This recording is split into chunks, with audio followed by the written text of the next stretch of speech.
আসসালামু আলাইকুম রহমতুল্লাহি ওবরাকাতু।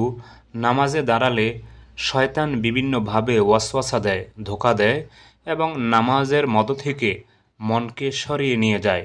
সুপ্রিয় দর্শক, এর থেকে বাঁচার জন্য প্রিয়নবী সাল্লাল্লাহু আলাইহি সাল্লামের পক্ষ থেকে শিখানো একটি দোয়ার কথা বলবো, যে দোয়াটি আপনারা নামাজ শুরু করার পর পাঠ করবেন। অর্থাৎ আল্লাহু আকবার বলে হাত বাঁধার পর প্রথমে সানা পড়বেন, তারপর দোয়াটি পড়বেন, তারপর বাকি সূরা কেরাত পাঠ করবেন। সুপ্রিয় দর্শক, সে দোয়াটি বলার পূর্বে আমি আপনাদের সকলকে অবগতির জন্য বলছি, আমি আমার ইসলামিক লাইভ চ্যানেল ও অন্যান্য চ্যানেলে যত সহি দোয়া দুরুদ জিকির তাসবিহ ইস্তেগফার নিয়ে ভিডিও দিয়েছি, সেগুলিকে একত্রিত করে একটি বই লিখেছি। বইটির নাম দিয়েছি কোরআন ও সহি হাদিসের ভিত্তিতে নববী দোয়া। সুপ্রিয় দর্শক, বইটির মধ্যে প্রায় 700 সহি দোয়া দুরুদ জিকির তাসবিহ ইস্তেগফার রয়েছে এবং প্রত্যেকটির বাংলা উচ্চারণ, অর্থ, হাদিসের রেফারেন্স, হাদিসের অর্থ উল্লেখ করা হয়েছে। শুধু তাই নয়, কোরআনুল কারিমে যত দোয়া ইস্তেগফার আছে সবগুলি এই বইটির মধ্যে লেখা হয়েছে।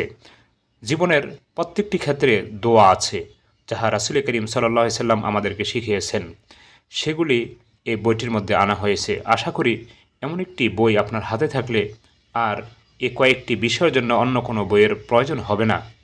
সুপ্রিয় দর্শক, আশা করি আপনার বইটি সংগ্রহ করবেন। বইটি সংগ্রহ করতে হলে স্ক্রিনে দেওয়া নাম্বারে কল দিলে কুরিয়ার মাধ্যমে আপনার হাতে পৌঁছে দেওয়া সম্ভব হবে।